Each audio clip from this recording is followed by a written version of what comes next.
নমস্কার বন্ধুরা, আজকে পড়ছি লীলা মজুমদারের পাকদণ্ডী বইটির দ্বিতীয় পর্বের ১৩তম অংশ। সে যাই হোক, বোধহয় ১৯৩৯-এ দিলীপ যখন আবার কলকাতায় এলেন, একদিন হঠাৎ আমাকে বললেন, কই তোমাদের বাড়িতে তো কখনো বুদ্ধদেব বোসকে দেখি না, ওকে কি তোমাদের ভালো লাগে না? চোখেই দেখিনি, তা ভালো লাগালাগির কথা ওঠে কী করে? ওর প্রবন্ধ, ওর কবিতা খুব ভালো লাগে। ওর উপন্যাস নিয়ে নানা লোকে নানা সমালোচনা করতেন, কেউ কেউ অসামাজিক বিষয়ের গন্ধ পেতেন।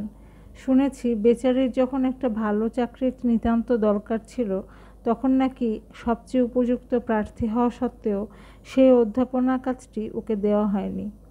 এসব কথা ভাবলেও এখন হাসি পায়।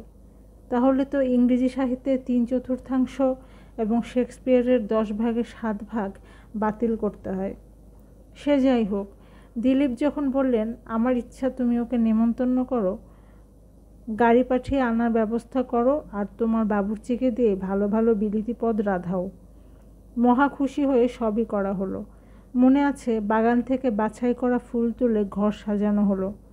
ফ্যানি ফেমার্স কুক বুক দেখে চমৎকার ফলের পানীয় বানিয়ে সুন্দর সুন্দর ডাটি দেওয়া গেলাসে পরিবেশন করা হলো। নানা রকম সুস্বাদু খাবার ও শেষে একটা মোক্ষম পুডিং খাওয়ানো হলো। দিলীপ আর আমরা মিলে যতদূর পারি আদর আপ্যায়ন করে রাতে ওকে বাড়ি পৌঁছে দেওয়া হলো। ভালো লেগেছিল ওকে। আমার সমবয়সী ছোট্টখাট্ট মানুষটির একটু যেন আত্মপ্রত্যয়ের অভাব, আবার সেই সঙ্গে একটু উন্নাসিক ভাব মনে হয়েছিল। কিন্তু চমৎকার আলাপ, কোমল ব্যবহার, একটু আন্তরিকতার স্বাদও যেন পেয়েছিলাম। মোট কথা, খুশি মনে শুতে গেছিলাম। ভেবেছিলাম সব কষ্ট সার্থক হয়েছে, কারণ ওর ভালো লেগেছে। কাজেই যখন দিন 2 বাদে আমাদের আত্মীয় এবং বন্ধু শিশু সাহিত্যিক রবীন্দ্রলাল রায় এসে বলল, তোমরা নাকি বুদ্ধদেবকে বাড়িতে ডেকে খুব চল দিয়েছ, বড় মানুষে দেখিয়েছ, সে খুব বিরক্ত হয়েছে। তখন যে কি কষ্ট হয়েছিল সে আর কি বলবো। মনে আছে, সে রাতে আমার ঘুম হয়নি, একটু রাগও হচ্ছিল। পরে অবশ্যই বুঝেছিলাম বুদ্ধদেব যে মন্তব্যই করে থাকুক বিরক্তও হয়নি, এবং সম্ভবত আদরকে সে চাল বলে ভুলও করেনি। ভারী বুদ্ধিমান ছিল বুদ্ধদেব। তাকে বন্ধু বলতে পেরে আমি গর্বিত। ওকে বুঝতে পেরেছিলাম যখন এর কিছুদিন পরেই ওর কাছ থেকে একটা চিঠি পেলাম। তাতে লেখা, পহেলা বৈশাখ ও বৈশাখী বলে একটা বার্ষিক প্রকাশ করার পরিকল্পনা করেছে। তার জন্য একটা গল্প লিখে দিতে হবে, বার্ষিকটি বড়দের জন্য। চিঠি পড়ে আমার হাত পা ঠান্ডা। সর্বনাশ! বড়দের জন্য সমালোচনা প্রবন্ধ লিখি বটে, কিন্তু গল্প লিখব আবার কি? ও আমি পারবো না। তা বুদ্ধদেবও কিছুতেই ছাড়বে না। ছোটদের জন্য লেখেন আর বড়দের জন্য পারবেন না, এই একটা কথা হলো? ও আমি শুনবো না। অমুক তারিখের মধ্যে চাই।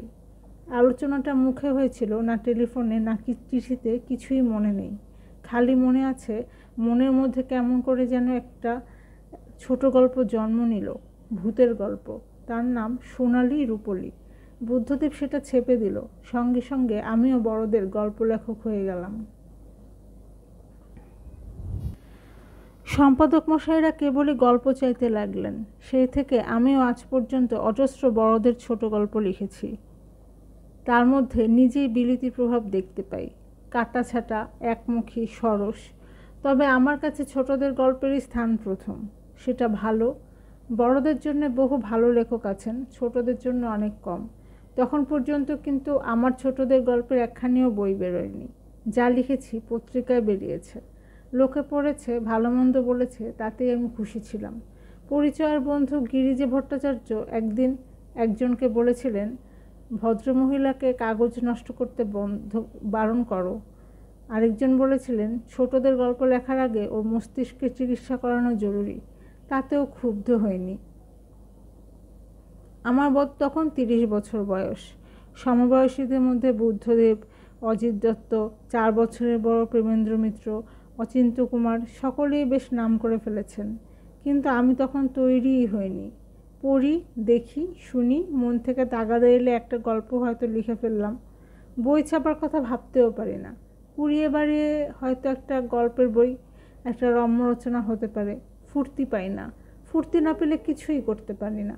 অনেকে বলতেন, এত ভালো কেরিয়ার করলে একটা ডক্টরেট নাও না কেন, ওই ফুর্তি পাই না, অধ্যাপনা কেমন একঘেয়ে লাগে, সেদিক মানায় না। চেনা জানার দল বাড়ে। দিলীপ যাদের নিয়ে আসতেন তাদের সঙ্গে তা না হলে আলাপই হতো না। গায়ে বাজিয়ে মানুষ সব, উদার, হয়তো কিঞ্চিত অসামাজিক কেউ কেউ, সাধুভক্তও কেউ, কেউ অভিনয় করেন, কেউ নাচেন। লীলা দেশাইকে একদিন গানের আসরে আনলেন, সে অপূর্ব নাচ দেখালো। রঞ্জন ঘুমিয়ে পড়েছিল, সে দেখল না বলে দুঃখ হচ্ছিল। সকালে সে বলল, খুব ভালো নাচলো মাসি, আরও এসো এমনি গল্প করতে। ভালো লাগতো ওকে। কিছুকাল পর আর দেখা হলো না। এর প্রায় 18 বছর পর যখন আকাশবাণীতে প্রযোজক হয়েছিলাম তখন কারো কারো সঙ্গে আবার দেখা হলো, আবার নতুন করে ভালো লাগলো। বেঁচে থাকলে কি লাভের অঙ্কটি খুব কম হয়?